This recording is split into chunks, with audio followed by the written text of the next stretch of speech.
Okay, today's going to be a little bit different of a video here. I don't know what we'll do with this, but Jason Nash just called me and told me that him and David made a podcast about the situation, and they asked me to go on. I didn't really feel comfortable going in the same room as David after seeing just what he said in the documentary and stuff like that, and just the way things have been unfolding over the past couple of years. I kind of had given up. But this is the first time I'll watch this video. I never really did an actual real reaction video, so we'll see how it goes. He told me that I'm either going to love it or hate it. I'll probably hate it, but let's be optimistic. Who knows? Maybe I'll love it. I just can't see what possibly would have changed after 2 years have gone by and I didn't see any of this shit. And then finally, after I make a video, this happens. I'm going to try to start this out with an optimistic outlook, but, I've had a rough week, so let's just get into it. What's up, guys? Welcome back to Views. Nice. That was good. Good tone. Okay. Good register. Thank you. You're already in the pocket. Bro, my hand is shaking. I already don't like it. It's not. I'm making these videos, and I don't mean this in a way to gas myself up, but I'm making these videos to make other people laugh and to make other people smile. Why should they worry about how I'm feeling? And and that's 100% true. I've always thought, I don't know. I hate saying that because it does sound like I'm it's not about me. It's about the people watching. I know. I've known this guy long enough to see how he does things, and he's setting himself up. Look, this is me. I like happy stuff. I don't like sad stuff. So when my friend fucking nearly dies from my actions, I turn it off. Like we were just saying, I always want to be people come and they know exactly what they're going to get. Just fun time, just laughter, blah, blah, blah, blah. You know how I look at it? What? Remember when you got your Tesla? Yeah. And you made a video about the car? You know how I look at it? Sorry, Jason, to cut you off there, but you edit your videos down to 4 minutes and 20 seconds for a reason. There's a lot that's cut out, A lot of begging, a lot of, please, just do this, please, come on. You get a car. Ilya will say it the best. He'll just be you're a fucking asshole. You never talk about anything. All you do is you just keep it to yourself. Yeah. Open up. Talk to your audience. All they want is honesty. That's what you preach too. To be authentic. And I feel I'm not being authentic. Yeah. And I feel we're just leading these people on. Haven't Can we been get past talking about this? Yeah. nothing for 10 minutes? We're 7 minutes in about how he's going to try to have feelings for the first time in his life. It's like a setup to see where his motive's at. I'm happy I wasn't there because this goofy little fucking trying to charm his way out of it is just bugging me. I know that's what he would try to do to me if I was there. I don't know what we would have got to if I was there. Just because it had to take 2 years to get here and it had to take me making a video publicly to get here, it just feels disingenuous so far. I've never spoken about the surgery or the incident in general. So I think it's kind of time for that. And we asked Jeff to come today and be on the podcast. He didn't want to, and we respect that. Right. Because the Jeff thing is the fucking worst because before I even say anything, that day is the worst thing that's ever happened to me. You can correct me if I'm wrong, but I think one of the main reasons Jeff is bummed with me right now is because he saw me do an interview where I said something that I promised him I'd keep between us, and that's something he told you. Yeah. And I figured that's what it was, and then you reaffirmed it when you told me that he's pissed that I broke a promise.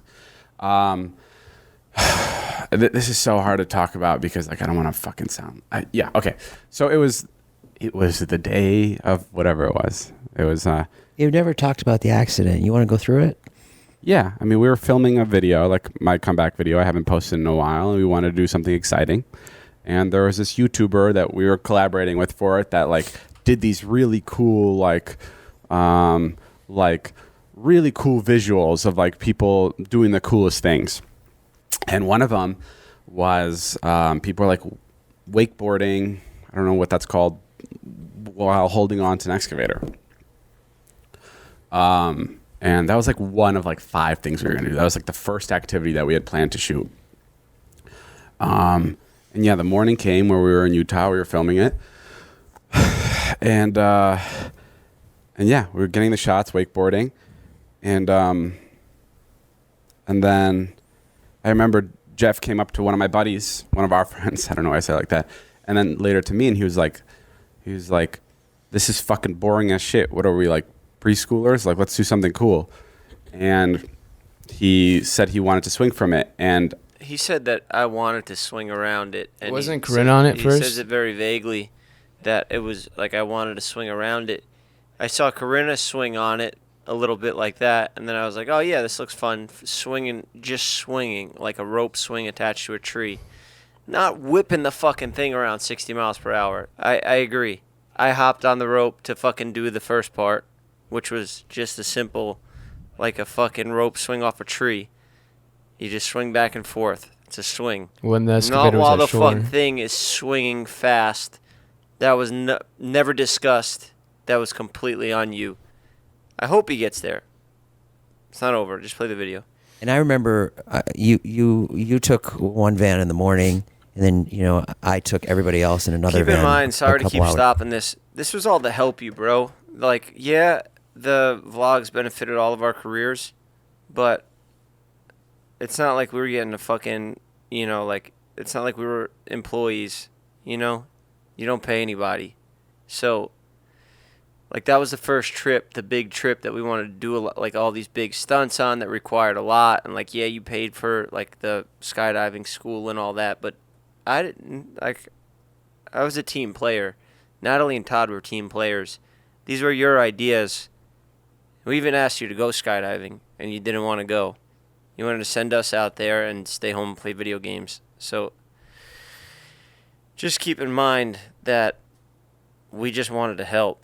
I don't know. I'm like 50-50 on it because it's like on one side, like that's how things are made that are great. Like everybody wants to contribute. Everybody wants to make it bigger. Everybody wants to make it better. Like that's how great things are made is like people have a motive and people have a desire to make something amazing. And Exactly, I think that's what helped. bro. And we were all there. We were all there to support you and help you and make this the best video that you thought you needed to make. And we skydived. It was a fear of mine I wanted to overcome. Kill 2 birds with 1 stone, help you out, overcome a fear. Fucking perfect. Cool. I'll try that. I'll do that. We went through a lot of emotional stress, physical stress to fucking get this shit done for you. And then the second you get my life in your hands, you blew everything. It's a miracle I'm still sitting here. I came a centimeter from fucking death. It's a really hard thing to like navigate when you're in the hospital with something like that because you don't know whether or not to be like super serious and caring or goofy, right? Like I don't know how to do that. And I remember Jeff told me to check my DMs, and it was a video that he found like 15 minutes before the accident that somebody posted, and he said, "Let's recreate this." And it was a guy swinging from an excavator and flying off. I didn't see that DM till the hospital, and he jokes. He's like, "I didn't mean literally, haha," like he joked. That was the first time I saw the DM. That was the first time I opened it. Okay, and then stop he it. asked, Stop I didn't mean literally. Yeah, I didn't mean literally. I'm sitting on the beach. I'm watching Todd wakeboard for 6 hours. I scroll down. I see 50 Cent posted the fucking same thing. So I send it to David, thinking he's in there, like, not checking his phone because he's operating this fucking thing, and maybe he would look at it later as a joke. If you're watching something so ridiculous happen in real life, and then you see a meme of the same shit that 50 Cent posts, of course I DM it to him as a fucking joke. If it was clearly a joke that you didn't see until way after the accident, why are you putting that in here and victim blaming like it's like, oh, I knew this and I needed to, like, I did this because Jeff asked. It was all Jeff's idea. That's it. That's where we're going. That's what this video is about, is David saying, hey guys, I still don't know how to take accountability, so I'm going to reach for any piece of information and use that against Jeff. I'm going to play this clip, even though it means nothing. Saw it after on the fucking deathbed. I opened it up when we were at the hospital after I already smashed his skull in and nearly killed him. What are you going to pull up next? The fucking girl that got she's in a bikini on Instagram? What are you going to do to justify stuff, bro? Just fucking own up to it. That was the first time I saw the DM. That was the first time I opened it. And then he's like, can you promise me one thing? And I said, what? And he's like, can you just promise that no one ever knows that this was my idea? And I was like, absolutely. Like, that's not a big deal. And then that's the promise I broke recently. Bro, this is complete fucking bullshit. I swear to God. Corinna was on this, and then you hopped on. Okay, so right now David is saying that I'm there, head smashed open like a fucking watermelon, fucking exploded on a hospital bed. They cut all my shit off. My chain, they fucking give him my chain. He's the only one allowed in the hospital, so he's the only one there. My brain is hanging out of my skull. But my one last wish was, David, please don't tell anyone that this was my idea. Are you fucking out of your mind? Are you that fucking sick in the head? I've never once in my life said, David, I know I might die right now, but if I die, make sure nobody ever knows that I asked you to smash my head into the crane. You sick sociopath fuck. The only time I could think that he's mistaken that, if he is, even if I'm trying to give him the benefit of the doubt here, would be the Kourtney Kardashian situation where he got the phone call. I'm in the front seat. He pans over to me and he's like, hey, look what he did. He did something stupid. Like, he was being an idiot. And I told him, I was like, that's not how this is going to go. Bro, all people want to see you do is just be like, I fucked up, but I'm working to make myself better and learn from it. But you still can't do that. You still have to be like, no, he wanted me to do it. That's like literally victim blaming. It's like telling the girl, like, it's her fault, you know? This situation, I hate to compare the two, but I'm a victim of something completely different, but the guy who caused it is now telling me it's my fault. It's just, I don't know if you guys can comprehend that, if you hadn't ever been in an experience like this, but it just makes me sick to my stomach. Just pushed everything aside. Oh yeah, this is all bullshit, this article, this insider thing. Like, I did the same shit because you lied to me. You never told me what happened. You covered up that Dom had done that. And that made us all look terrible. And here's the thing. I don't understand why that bothered him so much. Because at the end of the day, I was the one fucking driving it. It was my video. I was the one sitting there. It's fucking clear as day. I am the one controlling the thing. He got hurt because I was driving. That's it. And I fucking know that. And like I said, any chance I would get, I would take that back. Any chance I would get. And you've been driving it for 9 hours, so you know how to operate the thing. You know how fast it goes. The whole bullshit fucking automatic stop thing was a fucking lie that we try to throw in there if that comes up later on. You knew exactly how fast you were going to spin me. The first time I got on it, we agreed to do a little bullshit spin. Not a spin, a swing. Same thing as Corinna did, but the rope started falling down. And then you wanted to fucking whip it like that, and I screamed for my life, and that's the one mistake I made, was putting my life in someone else's hands, in your hands. That's it. That's what I fucking asked, is for you not to tell people this was my idea. Not to tell people that I'm a fucking, like, I deserve to get hurt like this. I didn't want you to frame it like that, which is what you're doing right now. And you saw that while you were on the beach, too. It sounded like you set up the whole event to do that stunt. You know, it was like the carnival swings, but they come down and swing down slow. Mm-hmm. I should have never been parallel with the earth. Here are some of the things that he's told me that I, are legitimate. They're legitimate gripes, like, he came to the house to do a Hawaii video, and he thought, and you had planned the Hawaii trip the same day as one of his surgeries. So there was no way that he could go to Hawaii, but he was here for the return of the video. So, which is, but we didn't plan that trip. We didn't know when he was getting his surgeries. We never know. And we didn't plan that trip until way after. Hold up. Okay, this I never even wanted to tell because it's just so embarrassing for you, David. But you told everybody you were depressed back then. We have a group text. You told everybody you were going through stuff and you just wanted to meet up and talk and get everybody back together. At that time, I was trying to forgive. My mother's a Christian woman. She told me the only way to move on is to forgive. I wanted to go there and talk to you. You sit us all down in a circle and you say the same shit you started this video off with, that bullshit pitch. Guys, I love just making videos and making people laugh. And then he pulls out his camera. And we're all there like, whoa, what the fuck? Even Jonah was like, yo, what the fuck? Like, you're vlogging again? Like, we need to talk about this.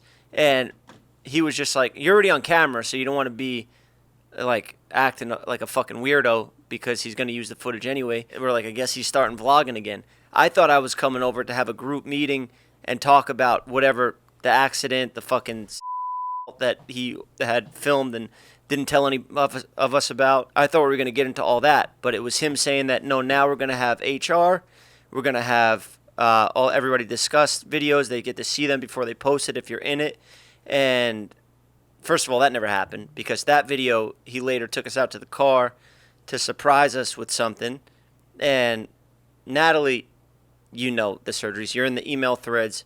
We deal with you, and you sent us off to this bullshit insurance company. You know exactly what's going on. If you're paying attention, if you read your email, I don't know what your career is now, but you know when my surgeries are. You guys know when you booked that trip, and you take me out to the car. You put a camera in my face with Todd and Scott, and you have us all react. A surprise. This is my comeback. Logan Paul goes and gets canceled. He takes 6 months off, comes back with a charity video for suicide awareness. Even at that time, he got hate for it. But it was a better move than $1 million influencer Hawaiian vacation that now I'm on camera. So, of course, I'm like, cool. I guess this makes David look like we're still cool. I'm still going to vlog with him that even after he almost fucking murdered me and just disappeared after, went back to making TikToks and house tours. But now I come back, and this is what you do? And then all that HR and, get credit before you get to see it, you get an okay approval. All that shit never happened. Who's lying here? Because you know when the surgeries are. There's an email thread with Ivan, my assistant, the insurance company, Natalie. If I would have known this would have happened, I'd rather have just dealt with it than get infractions on my credit. Yeah, But we didn't plan that trip. When we didn't know when he was getting his surgeries, we never know. And So take me out of the video then. then. Okay, look, so cut me out then. Out of respect, cut me out of that scene. Don't make your 4-minute video look like, oh, I just surprised Jeff, made him happy, we're good now. Yeah. And then he wasn't in Hawaii. I guess he just wasn't funny, so he didn't make the rest of the video. But Jeff's back. He's back in. We're good. And everything's. We're good, I guys. didn't hurt him. That whole accident, sweep it under the rug. I got him a Hawaii trip. No, bro. I had surgery planned. That you can't just book these surgeries like haircuts. You have to book them months in advance. You guys are saying that you have tried to pay the hospital bills, right? But his assistant hasn't reached back out. Well, Bro, let me get into Ivan that. is the most efficient assistant in the world. He used to work for president of a major film studio. This guy is like, what the hell's going on? Nobody responds. He's on it every single day. He's the one who brought it to my attention that there's an infraction on my credit because they won't respond. Ivan said, do we have to go to litigation with this insurance company? Natalie goes, oh, are you suing us now? If you fucking pay attention to the emails, Ivan's on it every single day. Jeff wanted to keep the accident to ourselves for a while. I think he also just wasn't comfortable with like the way that he looked. He didn't want to show people until, he was ready. That's understandable. Right. And what bums me out is I see a lot of things. I don't know if he said it or where it was like put into the universe that like I kept this from people.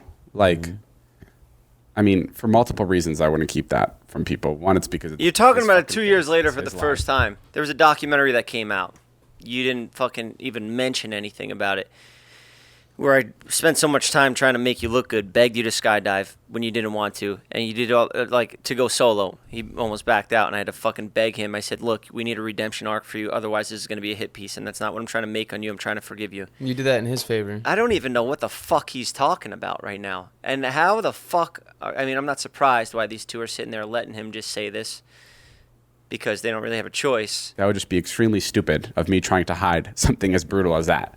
Like I would never ever do that. Like I needed time to process what happened to me. It's a like lifelong injury that I didn't even realize at first. Like I'll be getting eye surgeries once, twice a year till I'm fucking 80. I understand. Yeah, I asked in the beginning to keep it a secret, but afterwards, after obviously, you got canceled for the stuff. Like that's what got you canceled. So after that, nobody told me anything about this. David kept a secret from everybody. I didn't find out till the Insider article, it's like fucking, I was there. I went to a party and something bad happened in a room that David directed us to look into and pretend like we were looking at. You know, I know it doesn't look like that because of the way he edits his videos, but they spray Dom down with water. All that shit. When it came down to him saying that he was going to go down with the ship to cover up, because he knew deep down, everybody knows Todd and I didn't buy the alcohol. There's already alcohol there in that house. There's plenty of alcohol and fucking drugs, whatever. It's Dom's living there. There's always that giant bottle of Jack Daniels there. And, you know, I regret the way I handled some things because I didn't approach it right away perfectly. I was just like, I'll talk to any reporter. I'll talk to Insider. I'll talk to H3. I'll talk to whoever because I know that my part in this was not what these people are saying. And David knows that I didn't go buy alcohol. I haven't personally bought alcohol in 5 years because I've been sober. So I knew that 100% I didn't buy it. But David said, don't worry, I'm the captain. I'm going down with the ship. And he didn't say shit except for protecting himself. So that's when the respect level changed. I was like, all right, you look at all of us like pawns. You're the fucking head honcho. You think maybe because you got more money and followers that you're more important and you're the top priority. When it comes to let the victim tell their story and don't fucking deny it, because there's nothing worse than hearing you're a liar or it was your fault that this happened to you. So at that time, I was a month into being friends with them and we were having a blast together. I didn't know that, you know, this was part. I don't make those types of videos with these sex jokes and like all this shit, but it worked for him. And we thought he had all the answers because he was unstoppable at the time. It turns out in the middle of that, we went out and we took the golf cart from the Beale and we went into the Hollywood Christmas parade. And I have videos of it. I have time-stamped videos of it. We could even put them in here if we want. Where, like, that's where I went when I was, like, confused talking to people in the interviews. I was like, I don't even know. I was there for a little bit. I left. I went somewhere else. We came back.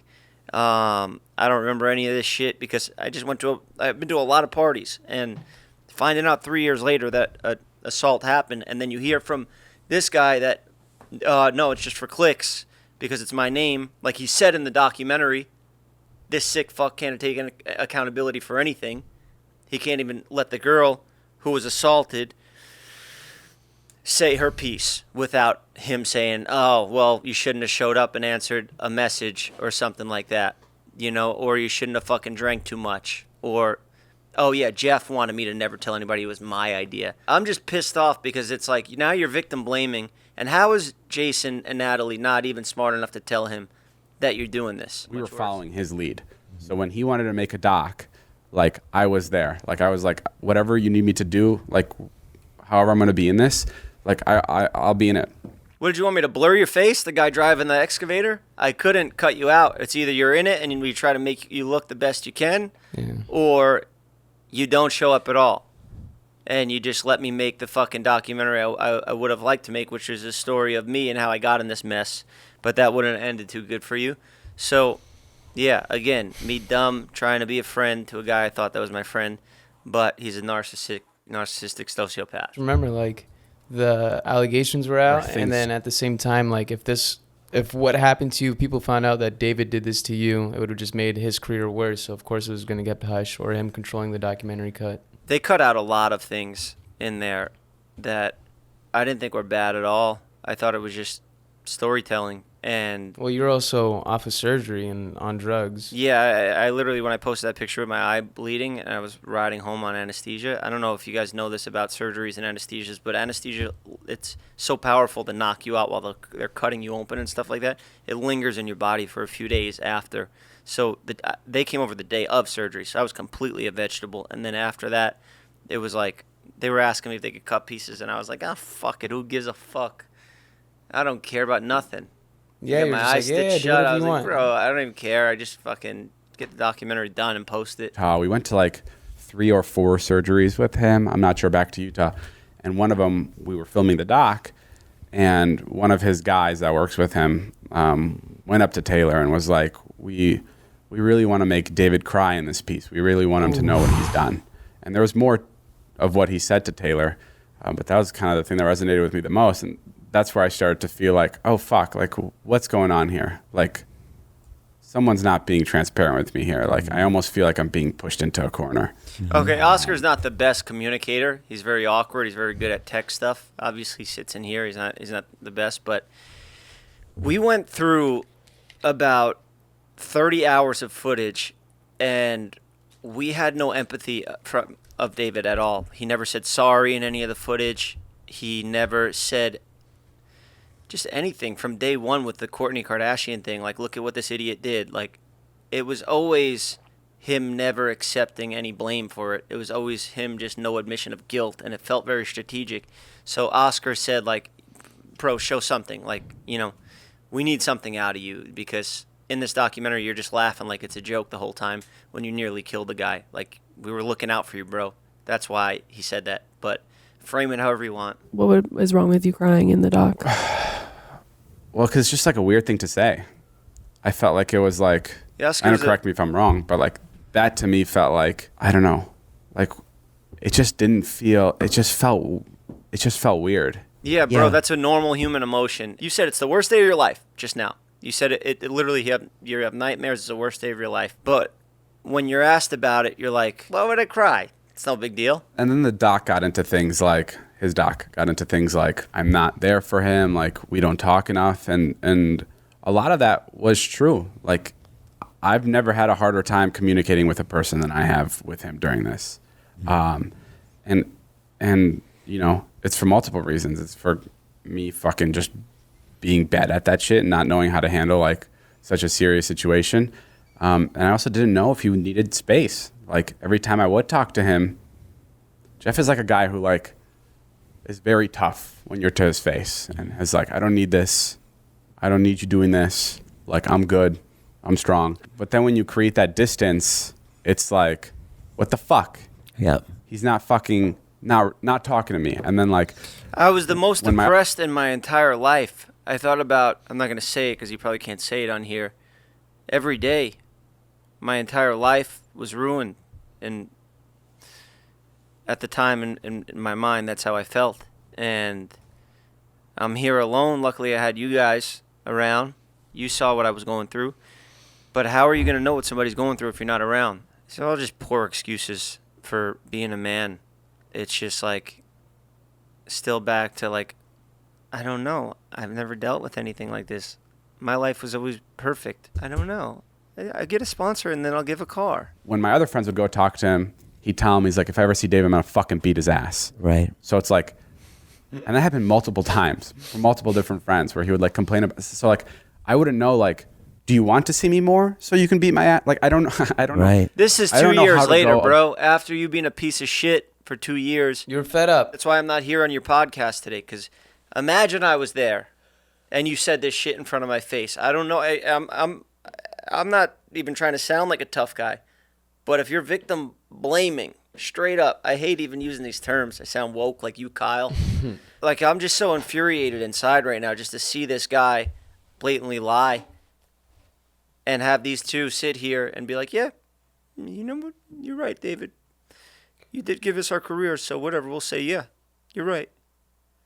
You know, sorry for you. Sorry you had a tough couple of years. That accident is so bad where, like, I would understand if he wouldn't want to see me because I'm associated with, like, such a shit fucking time. And back to the secret that he wanted me to keep. It's not a secret. It's just take accountability. It's a difference between a secret. He's making it seem like you did it to yourself. Like, keep it a secret that I didn't do this. What fucking secret do I have to keep? You're the one who was controlling the thing and smashed me into the thing at fucking 60 miles per hour. What secret? What secret are you talking about, David? Are you talking about accountability for you fucking up and this being your fault? There's no secret. I didn't tell you on the side. I sat you down in the car. I said, look, if I lost an eye, it'd be a lot worse, and then we'd both be fucked here because I'd be in a lot worse trouble. I didn't know how bad I was hurt. I didn't know I'd be getting surgeries every month. I just asked him, don't fucking blame me like you do everybody else. Even when Jonah jumped the fucking thing, you were like, yeah, you almost died and made a joke out of it. I just said, I don't want that to happen. I don't want to be clowned by everybody because this was a stupid looking thing. If you just see the video and that ends up on Tosh.0 of me swinging around this thing and fucking getting smacked, I look like an idiot that was that like I was like, let me fucking swing from this thing that fast. But this motherfucker has the nerve to say that it was my idea to try to clear his name and salvage whatever he can.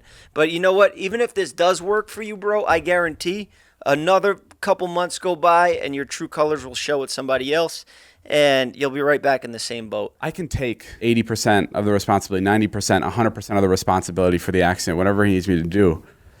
But that, you know, then when it gets to the point where it started to feel like I was taking 150% of the responsibility, Right. I started to see things like This David kid's sick. fucking forced his friend up there, like all this kind of stuff, like that was just fucking insane. And it like felt like people thought I like literally sent him up there just so he can fucking swing off this thing. Right. Like that was not the case. And like the more and more that happened, the more I was like, what is going on? Like this is not what happened. It was a combined decision we made, and it was a complete accident. And I'm Yo, so I love you, Jason, but you're sitting there acting like David does not go like this with his camera. He's filming. He's like, all right, let's do it. Turns it off. Yo, come on, Jay. Come on. Just do this one thing. This guy is sitting here saying like, oh yeah, David, you don't ever pressure people to do shit. Your whole fucking career is built off pressuring people to do shit. Everything you do in your life is begging people to fucking film shit for your vlogs. I think I just had a counting check, and it was like $78,000 of surgery. And It's half a I SeatGeek don't brand love deal, the fact bro. that he's going around saying I don't pay for surgeries. Like You that stuck fucking me- hurts. you Like, stuck I me- want to help him. You stuck me with a lousy insurance company. Like, it's not coming out of your pocket, dog. So what the fuck you talking about, really? I don't handle that stuff more. I just give approval to spend that, whatever. Right. But like Natalie has asked multiple times, like loop us into all these surgeries, and we're just not getting looped into anything. Mm-hmm. And then we're blindsided when he goes to another surgery, and then he'll like come out and be like his most recent surgery. I didn't know that he had a surgery until he unfollowed me on Instagram, and that's because Bro, it's a two-way street. I posted a week before the surgery. I was getting surgery. I posted the day of surgery. I posted everything. I see you're active on Instagram, liking other people's Instagram posts, but you never wanted to associate with this accident. You wanted to sweep it under the rug. You never wanted to promote. I came by to bring you my hair products. You never promoted them. Thank God, because your hair's all falling out. But it's not even the point. I don't even want to fucking joke around right now because I'm pissed off. You just never wanted me to exist after the accident because it was a blemish on your record. But it's just not fair to say that we haven't been paying for it, because I've paid literally every single bill that has ever we've been paid sent. every bill and well as long as he needs it. Okay, I don't relax. Insurance isn't coming out of your pocket. And I even asked you for to do stem cells and Next Health, like brain things and shit like that. And he was like, oh, I'll go half with you on it. And I'm like, motherfucker, I'll just fucking do it all on my own. I don't care. And eventually, yeah, he did go half on me with that. But it's just like, just be a man, bro. You give away cars on videos when you have sponsors in them, but like off camera, what's really going on? You fucking can't even like give your friend, who you also nearly blinded and fucked up his hip with a staph infection, you waited to get a Triller sponsor to give him the money for it. Now, I don't know the details behind that. I heard David whipped the pine cone out his eye and he ended up getting a staph infection. That is an accident, I guess. And I think it was his fault, the kid's fault. who, the other kid? Yeah. Okay. I think he threw a pine cone at himself. Oh, okay. I see what you're saying there. That's a good joke, Kyle. Way to lighten the mood here. But, like, you need a brand deal to fucking pay for the surgeries, bro? You need to fucking do it like that? All right. You're speaking your mind and speaking your truth and your side of it, and it's good. Speak your But truth, at the end Jay. of the Come day, on, like bro. Come none on, of bro. this. I don't even give a fuck because I know this guy's a piece of shit, but it's just seeing Jason sit there and let him lie to him. And it's like, bro, these people just don't give a fuck about nothing but money from fame and clout from David, that they're willing to just sit there and let anything happen. You know, I honestly think he'll see this and, you know, really appreciate this. Bro, that's not even the real Jason. That's him. I think he will, because I do. And Jeff, if you're watching, And Natalie's Natalie- sick fake laugh. You just ain't Joking over it. Maxwell. You fucking gotta be kidding me. They're sitting there laughing like it's all a fucking Look at her goof. face. I Look at her think he will, face. because I do. And then it I do. drops. And Jeff, if you're watching, I think that you will appreciate this. I know he'll appreciate this because he I think he just feels unheard. I think it's also important to note that just because this is the first time that this conversation is happening, like what am I complaining about? Many conversations that cover all of this. That's my least favorite too. It's also like really tough when, like, I can see from just perspective, like it's probably really tough when he sees my videos and I'm like traveling the world and I'm having this like fucking time of my life, and it's like, and he's getting his eye cracked open. Yeah. Am I tripping? Am I hating? No. Am I being like just so negative about it because of all the shit they said already? I'm just disappointed in Jason because when he called me, he's like, I talked for you as if you were there. Bro, you let David. Oh, yeah, you're right. You're right. You know what, David, we want to see you. We don't want to see you crying in your mansion anymore. He is wrong for doing what he did and saying this stuff. It's weird. It just feels like David's trying to make himself look like the victim out of this. It's unbelievable. Am I not? Am I fucking crazy? Hey, I'm just in shock because Jason told me I would like this video possibly. I also, this is just like a really stupid like little thing, but like the roast. Yeah. He said, Jeff said somewhere that I was cutting out jokes about myself in the roast, which is so not true. He only said one joke about me, and it was just about, I didn't even know he said a joke about me until I asked Jason. I was like, did you cut anything out about me? And the joke was, David has a new show on Discovery called Discovering David Dobrik, and the only thing they're discovering there is that David's gay. Which is like, good joke. I mean, One, Jason said that he never even saw the road. David was there with his laptop fucking taking notes. He oversees every edit. He oversees everybody's thing. Jason has to go through him to get approval of what jokes are left in. I think one time there was like an Alex Warren joke or something, but that he made him cut from the last roast because he didn't want to mention it because he copies his style of videos at the time or whatever. Enough with the bullshit. I fucking like doing these videos, man. Let's just address every lie at once. You got Jason in the car video explaining the roast. David doesn't even watch my videos. He hasn't even seen it. He hasn't even seen the roast. Then you cut to the roast, and David's in the audience laughing. Every time a crane joke comes or an eye, it cuts to him.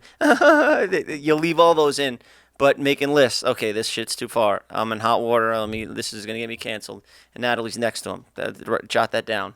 I don't even know the exact jokes they wanted me to cut, but it was just him being there. I just don't want to be a part of videos with him anymore. I don't want to be associated with him. I wish I could wipe his name off my fucking Wikipedia page. I wish I could just erase my association with him after seeing his true colors. I think later for Jeff, it became more like he just didn't want to be involved with. right, but there's a way to say that other than like I'm silencing him.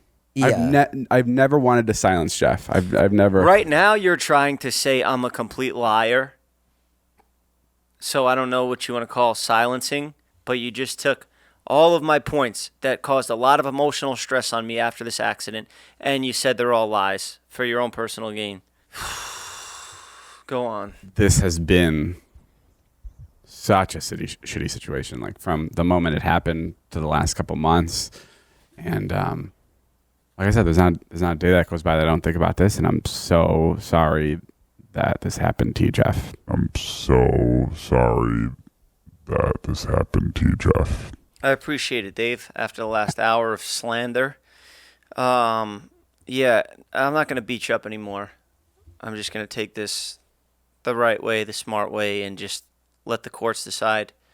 You know, you're making a lot of statements here that are very untrue, that are so easy to disprove.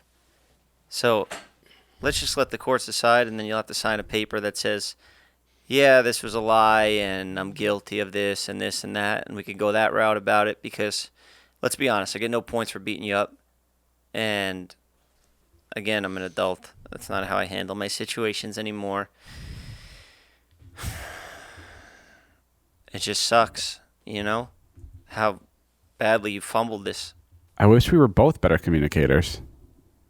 Bro, it's 2 years in, okay? I don't even want to watch the rest of this video, to be honest. I don't know what the fuck else he says, but we can wrap it up here. Oh my god. I don't know how Jason called me and said I was going to like that.